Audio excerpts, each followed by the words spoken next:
हाय दीदी, नमस्ते, प्रणाम। मेरा यूट्यूब चैनल चंदा कुमारी भोजपुरी गीत पर आप सभी का स्वागत है। आज हम एक गाना गाने जा रहे हैं, बहुत सुंदर, बहुत प्यारा। आप लोग मेरा गाना सुनिए और फुल वीडियो देखिए। अच्छा लगेगा तो लाइक सब्सक्राइब ज़रूर कीजिएगा। अपना ढेर सारा प्यार दुलार देकर हमको सपोर्ट कीजिए, आगे मैं बढ़ाइए। जैसे सब दीदी और छोट बहन को सपोर्ट करके आगे मैं बढ़ाती हो, उसी तरह हमको सपोर्ट कर आगे मैं बढ़ाइए। दाल बनवनी, भात बनवनी, भुजिया अचार हो। दाल बनवनी, भात बनवनी, भुजिया अचार हो। चोखा खातिर रूसल बड़े राजा जी हमारे हो। चोखा खातिर रूसल बड़े राजा जी हमारे हो। दाल बनवनी, भात बनवनी, भुजिया अचार हो। दाल बनवनी, भात बनवनी, भुजिया अचार हो।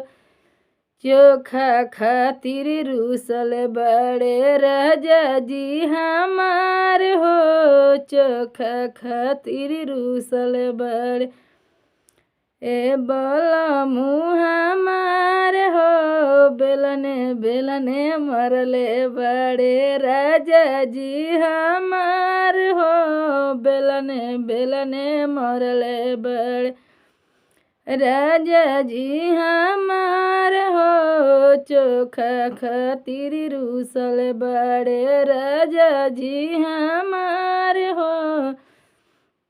दाल बनवनी, भात बनवनी, भुजिया पियाज हो। दाल बनवनी, भात बनवनी, भुजिया पियाज हो। चोखा खातिर रूसल बड़े राजा जी हमार हो।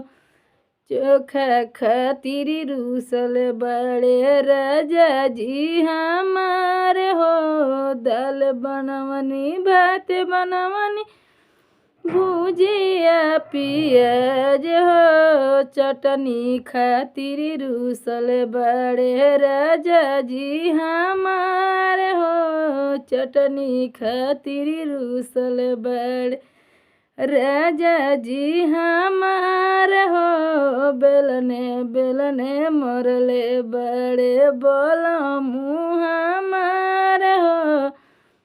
बेलने बेलने मरले बड़े बलमु हमार हो। चटनी खातिर रूसल बड़े पिया जी हमार हो। चटनी खातिर रूसल बड़े पिया जी हमार हो।